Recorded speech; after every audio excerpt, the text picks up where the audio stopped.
the latest top tips, reviews and advice, please subscribe below.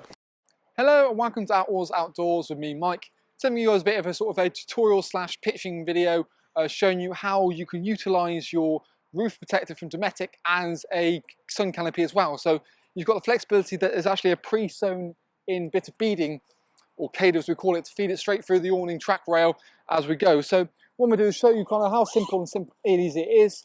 Admittedly, the principle is a little bit different if you're going to use it as an actual roof protector. So what you would probably do is, I would say, you want to feed the awning through, maybe peg the back two corners down first, and then zip on it on as afterwards before inflating it or pegging it any further.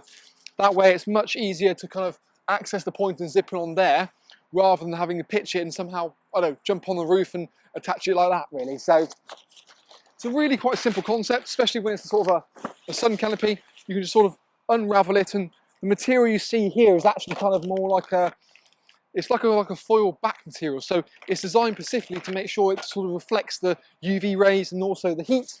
So it's a bit nicer in that sense.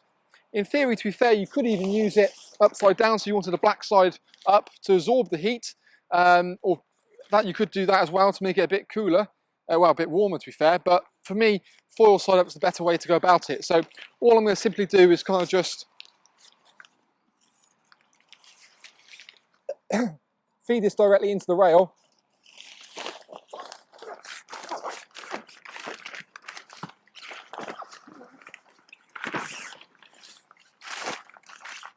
Always the tricky part is making sure it goes nice and smooth.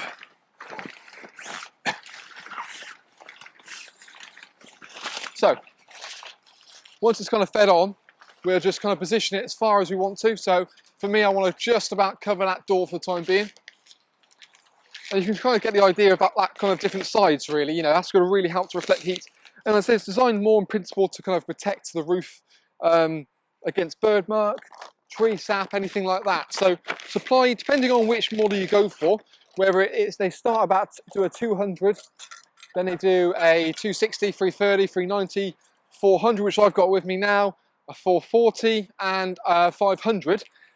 Normally you have 3 poles. With the 400 and 500 you have 4 poles, because it's slightly different. So what I'm going to start by initially doing is sort of getting my height that I want the pole to go for. Now, for me, because I've got 4, I'll probably have the middle 2 actually probably a little bit taller, and then have the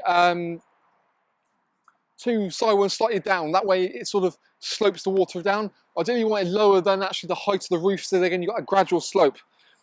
All you're going to simply do is there's just a black little sort of eyelet, feed that directly through there, and from there you can kind of position it. What I'm going to do initially is kind of angle it a little bit that way, just so it kind of holds in position a little bit, and just peg that probably just a little bit back on itself, just to hold it in place. So we'll just do that like so. It will flop around quite a bit initially because it needs other bits of stability to keep it in place, but you kind of get the idea of it. And actually, to be fair, it's a bit of a windier day. Now I want the next one to be the same height, so as long as the overall height's the same, doesn't really matter how much it is in terms of different sections. And again, this is very much, I'd say, more of a fair weather kind of edition. Something you wouldn't want to have up in kind of really strong weather. But it gives you the opportunity just to kind of, like I said, it's a big old canopy mine, so it's best part of about 3.5 meters deep.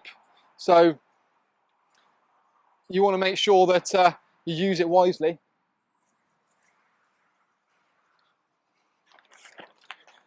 So I said, with these, what I'm going to do is probably make them a little bit lower, just to kind of keep it a bit more simpler. So I'll go about that one.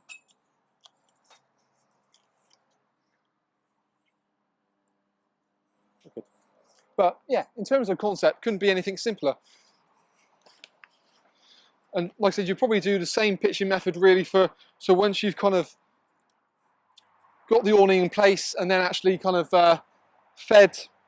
zipped the kind of roof section onto the awning, I would then just treat the awning as per normal. So it's kind of, once it's kind of up, so pump it up, peg it out, and then probably do this as an afterthought. The problem with having kind of the said awning in place is that you would struggle to put the zip along the top, certainly in the middle part, when you sort of pitch it.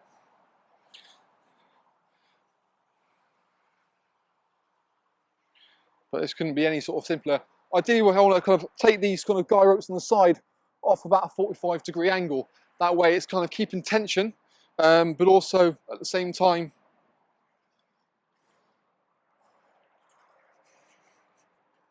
giving torsion that way, but also across the width of it. You have got two in the middle point here, which you can use, again, to give a bit more bracing down. And you can kind of pick and choose what you want. I mean, by doing that, it's like so, it kind of try and seeps it down to a certain point, but you've got lots of flexibility in the product that you can have the two end ones quite a bit shorter. I mean, that'll just probably peg a little bit loosely, just so it seeps off properly. But suddenly you've got this massive sheltered area, which is going to be bigger than any other sort of sun canopy on the market. But yeah, you've got to get the idea there. You've got a sort of, like I said, very much more sheltered, fair weather section. But what we can also do, like I said, if need be, is we'll take this area down a little bit lower, adjust the guide point. Oops, Daisy. To be fair, you couldn't even feel, like I said, have just two poles in place. You haven't got to use all the poles, but adds a bit more stability, and then you've got a kind of rain-safe bit. There's no reason you couldn't have that bit lower or either side, or to be fair, if you wanted to be quite quirky, add maybe some additional poles into here to increase that height. But that kind of gives you a bit more of an idea of kind of the very simplistic concept, but one you see quite often. And because you've got the zip as well as the 6mm beading, it will go directly into a caravan channel. Admittedly, it's not big enough quite to go into a wind out, just use as a canopy, but then again, to be fair, for a motor, I'd argue probably is a little bit too big. But there's no reason you couldn't buy like a conversion kit, you know, like a fixing kit that will connect it to the right diameter. But yeah, that's kind of our little kind of pitching slash sort of tutorial video about kind of the roof protector or the roof canopy, as it can also be. If you want more information on the product, you can actually check the link below the video, take you straight through to our website. We've got all the prices, all the sizes, and all the different options, as well as other videos relating to the product itself. As well as, in fact, while we're here, this is a quick snapshot of it on the Ace version. So you've got an awning in place, it's going to look something like this.